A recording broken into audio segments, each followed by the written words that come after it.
Jabu laba. So saya tak kena sedar. Nama itu dia, Zotika. Jabu lah. Hah?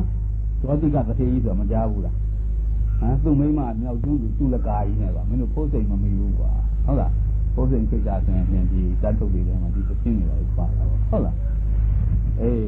Zotika lah. Tu enak mah. Sudah ipau. Di sudah aku di sini juga tidak mah makuye uyu. Wah you le pelu.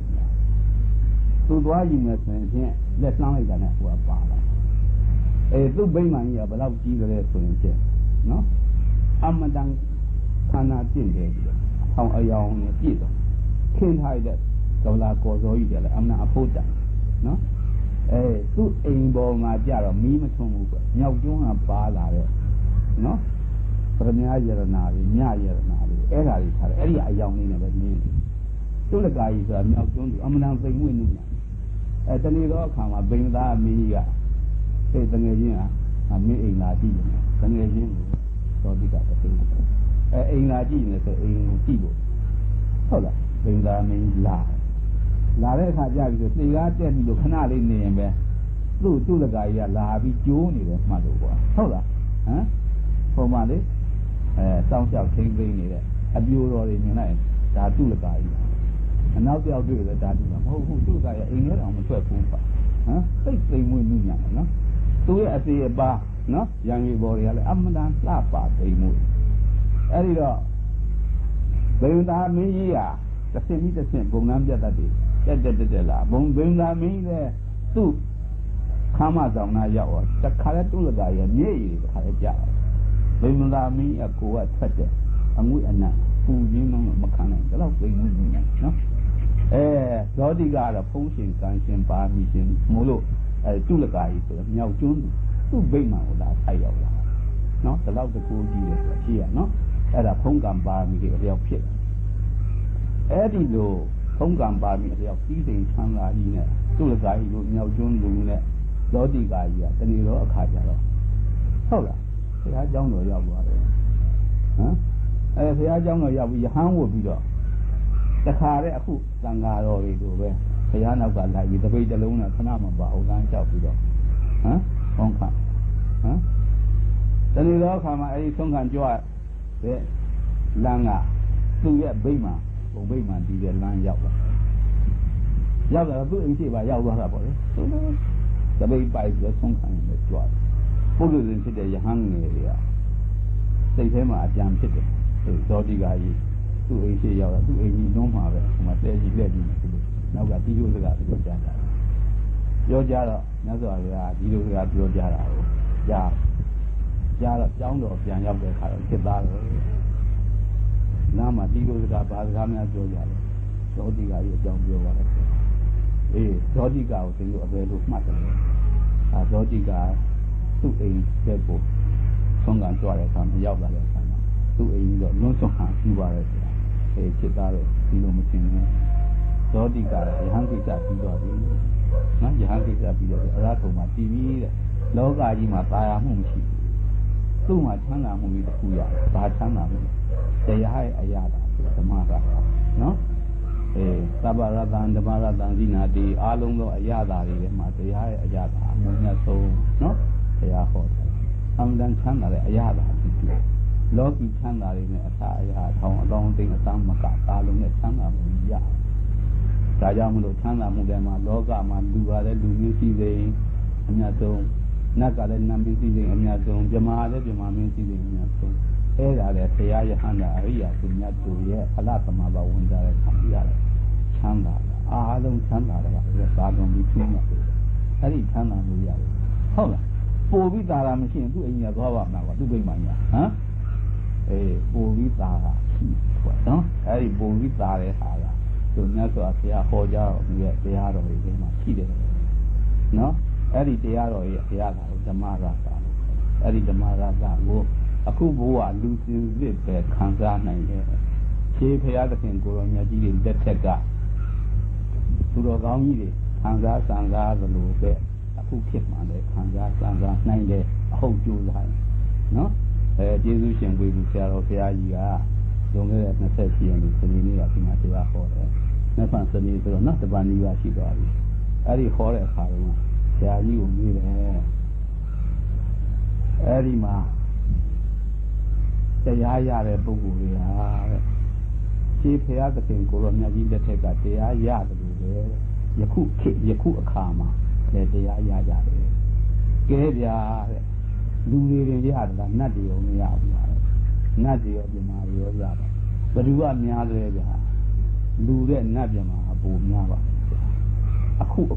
နတ်တွေပြမာတွေလည်းတရားရတယ်ဒါဝေဘူးဆရာတော့မျိုးအခုလောကကြီးမှာယဟန္တာအကဲလို့သင်ကြားကြတော့သူဆရာတော့အဲ့ဒါပြိဿဆရာတော့ဖွင့်ပြီးခေါ်လာတယ်နော်လူနတ်ပြမာဘာကြောင့်လဲဆိုရင်ဖြင့်တို့အခုဖရာသာနာတော်မှာဟိုမြတ်စွာဘုရားပြိဋိဘံစံဝင်ပြီးတဲ့နောက်ပြိဿကြံရခဲ့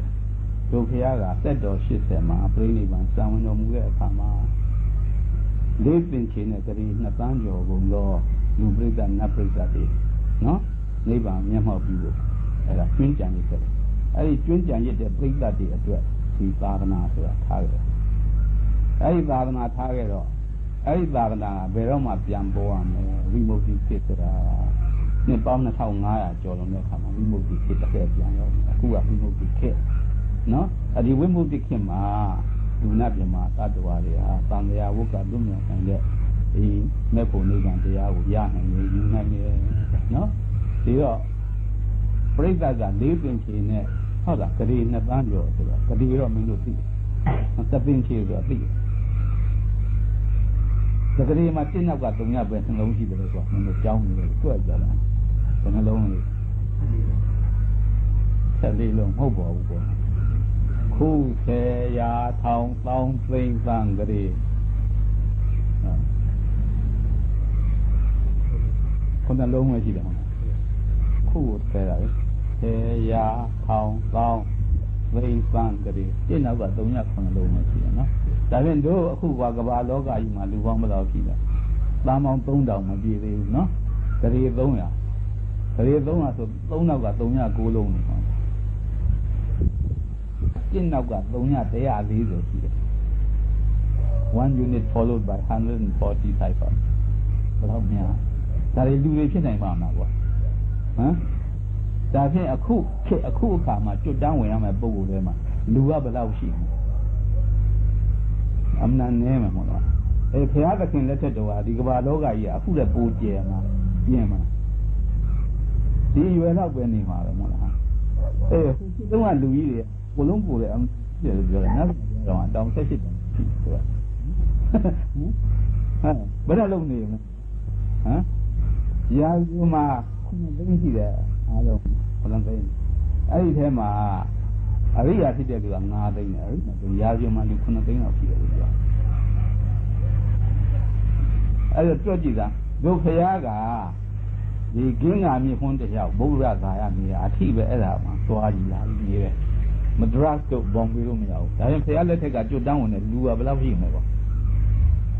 မ်ဘယ်လောက်ရှိမလဲခါဟမ်ဘယ်နှဂရီလောက်ရှိဖရာလက်ထက်တော့ဘာတွေကျွတ်တန်းဝင်လို့နတ်တွေပြမာတွေပဲသင်္ချင်း20ကျော်ဖရာသခင်လက်ထက်တော့ဖရာပြိဋိဘံဇာဝန်တော်မှာမှုမိကျွတ်တန်းဝင်တော့ကြံရစ်ခဲ့တဲ့ပြိဋိဘံ၄သိန်းချင်းကလေးနဲ့တာအဲ့ဒီပြိဋိတွေရှိနတ်တွေပြမာတွေနော်အဲ့ဒီနတ်တွေပြမာတွေရတယ်အခုဝိမု ക്തി ခေတ်ဖြစ်တဲ့အခုသာနာ2500နောက်မှသူတို့တရားရယူကြတရားအဆုံးမှကြည်ရသာသနာလို့ခေါ်နော်မင်းတို့အခုကြားနေတယ်မဟုတ်လားကွာလောကကြီးမှာဟမ်သာသနာပြုလုပ်ငန်းသာသနာပြုအသင်သာသနာပြုအဖွဲ့မရှိဘူးလားဟမ်သာသနာဆိုတာဘာလဲဆိုတာအဓိပ္ပာယ်သိမရှင်းရှားကြမရှင်းကြဟုတ်လားအခုဗုဒ္ဓသာသနာအဖွဲ့ဟုတ်လားစထောင်လုံးနဲ့ဆရာကြီးတို့ပါတာဗုဒ္ဓသာသနာမြတ်စွာဘုရားသာသနာတော်အဖွဲ့အဲ့ဒီအဖွဲ့မှာဝင်တဲ့လူကြီးတွေကိုပဲဆရာကြီးကညီလာခံကြမိတယ်ခင်ဗျားတို့ဘုရားအသုံးမှတည်ကြသလားတည်အောင်လုပ်ကြလားဆရာကြီးကပြောတယ်ဆရာကြီးသိမကြိုက်ကြဘူးမကြိုက်ပြောတာသာသနာဆိုတဲ့အဓိပ္ပာယ်မှတ်ထားနော်သဗ္ဗပပတအာကာရဏံကုသလတာဥပသမ္မာသာစိတ်တပရိယောဓပါဏံဧတနံဗုဒ္ဓသာသနာကုသလတာဒီဟိုတဲ့သဗ္ဗပပတအာကာရဏံအလုံးစုံသောမကောင်းမှုတို့ကိုမပြုရင်နော်မကောင်းမှုကံကာယကံဝစီကံမပြုရနော် ဒါသီလစောင့်တာပေါ့နော်အဲ့ဒါကသာသနာဆိုအဆုံးမှာခုကုသလတာဥပသမ္ပဒါဆိုကုသိုလ်ဓာတ်မျိုးပြည့်ဖြိုးစေခြင်းနော်ကိုယ်စိတ်မှာမိမိစိတ်မှာအကုသိုလ်ဒီဆိုသဘောတရားအမြင့်အကြီးတွေမညှိအောင်နော်ကုသိုလ်ဓာတ်မျိုးပြည့်ဖြိုးအောင်လုပ်တာအကုသိုလ်ဓာတ်တွေကင်းအောင်လုပ်တာအကုသိုလ်ဓာတ်ကဘယ်တော့မှကင်းတယ်ဘယ်တော့မှကွာတယ်ဆိုသမာဓိဖြစ်နေတဲ့အခါမှာအကုသိုလ်ဓာတ်မရှိဘူးသမာဓိဖြစ်နေတဲ့အခါမှာကာမမှလွန်မြောက်တယ်အကုသိုလ်မှစိတ်ကင်းအဲ့ဒီအချိန်ခါမှာစိတ်ကဇံစိတ်ယူပစိတ်ဆိုအဲ့ဒီအကုသိုလ်ကကင်းကွာအောင်အင်္ဂလိပ်လိုခေါ်တော့ပေါ့ပါ disintegration of impurities ပေါ့ပါ just to retain the purity of mind အဲ့ဒါသမာဓိလို့ခေါ်ဒါတခြားဘုရားအဆုံးမှာသာစိတ်တပရိယောဓပန္နာဆိုမိမိစိတ်ကိုပြုပြည့်ဖြူစင်အောင်ပြုကျင့်နေတယ်နော်ပြုပြည့်ဖြူစင်အောင်ပြုကျင့်တယ်ဆိုတာအဝိဇ္ဇာကြီးဆိုတော့ကြီးညော်တွေကင်းကွာပြီးဝိဇ္ဇာကြီးဆိုတော့အလင်းအောင်ရှင်းထွန်းပြောင်တောက်ပါအောင်ကျင့်တာပညာဒီတော့သုံးခုရတယ်သဗ္ဗပပတ္တအာကရဏံကသီလကုသလတဥပသမ္မာဆိုတာသမာဓိသာစိတ်တပရိယောဓပန္နာအဲ့ဒါပညာဧတနံဗုဒ္ဓသာသနာဤဒီတို့ဒီကမြတ်စွာဘုရားရှင်အပေါင်းတို့ရဲ့သုံးပါးလေးဘုရားရှင်အပေါင်းတို့ရဲ့သုံးပါးအားသီလမှာတည်ရမယ်သမာဓိမှာတည်ရမယ်ပညာမှာတည်ရမယ်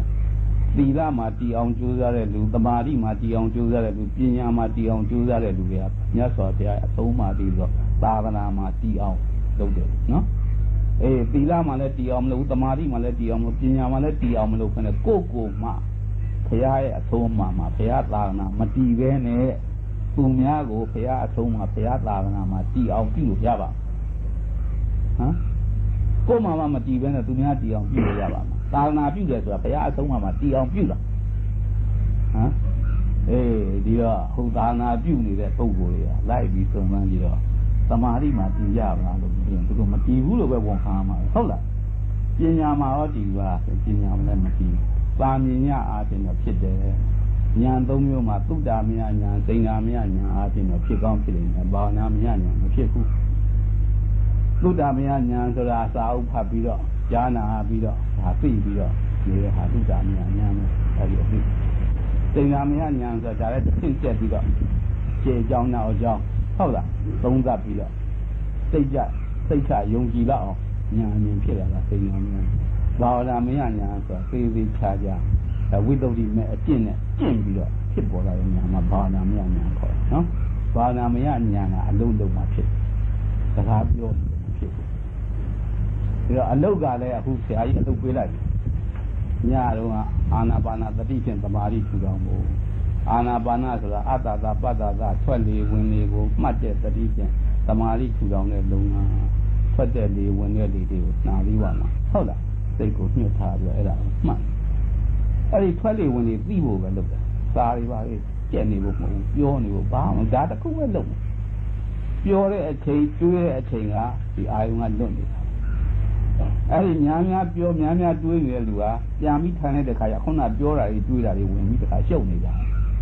ဟမ်ဒီတော့ပြောလာတာတွေတွေးလာတာတွေကဘယ်တော့မှစပြီးပြောလာကြတွေးလာကြဟမ်မွေးပြီးတော့ဟုတ်လားကလေးလေးဖြစ်တယ်အိုးဝဲဆိုမလုပ်ဘူးလားကွာဟမ်အမေတို့ဆိုင်ဒီလိုမလုပ်ဘူးလားဟမ်အသံကနေနားလည်လောက်အောင်မထွက်မှအမူအရာလေးနဲ့လှုပ်လာကြတာကွာဟုတ်လားပြောလာတဲ့ဟာတွေကလည်းဒီနေ့အထိမင်းဒီအသက်အထိကပြောလာပြီဟုတ်လားတွေးတာဟုတ်ကွာမပြောရင်တွေးတာပဲမဟုတ်လားအဲ့ဒါနိုးလာပြီတဲ့ကွာဟမ်တခုတော့မင်းလုံးမှာပဲမဟုတ်လားဟမ်ကာယကံဆိုကိုယ်နဲ့ပြုတဲ့ဟာတွေမင်းပြုမနေရင်ဘာလုပ်ကြဲ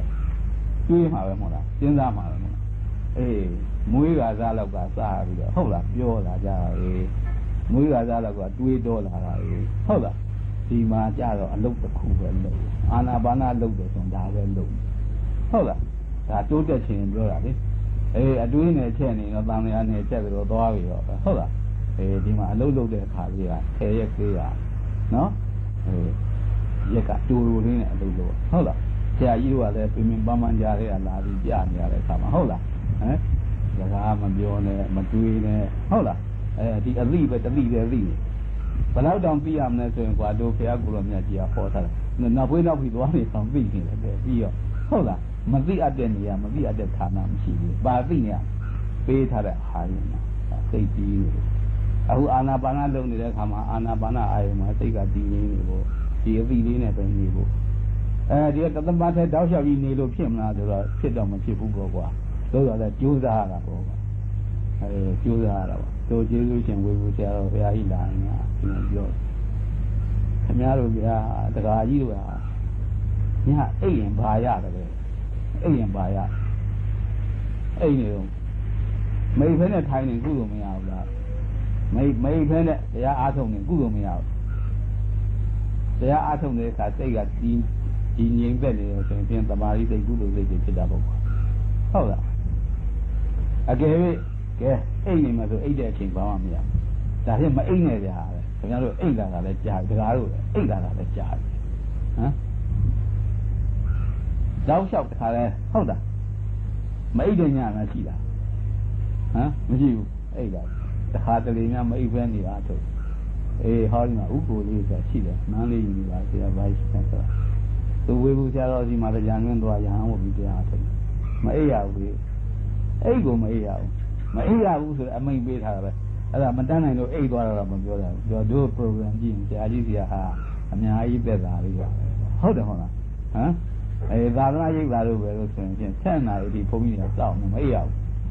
ဟမ်7 နာရီကြာမှအိပ်မနေ့4 နာရီကြာနှိုးတာဟမ်ဒီမှာအများကြီးသက်သာအဲ့ဒီသက်သာတဲ့ကြားထဲမှာဖောက်ပြီးအချိန်ကြီးပြုံးလိုက်နော်ဘယ်ကျေးဇူးများဟုတ်လား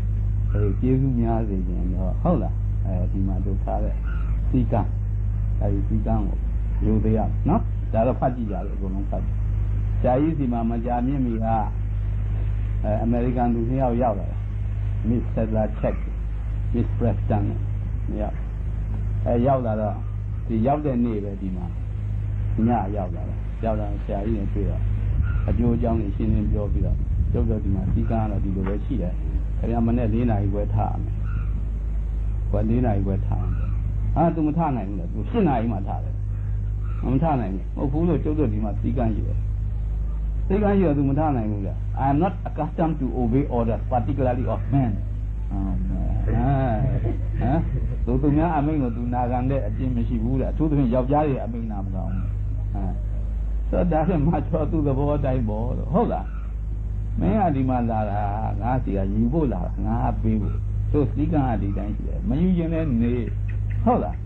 စီကံအတိုင်းလုပ်ရင်မင်းကောင်းကောင်းရမယ်များများရမယ်တန်ဖိုးရှိမယ်စီကံအတိုင်းမလိုက်နာလို့ရှိရင်တော့ဒါမင်းသဘောတိုင်း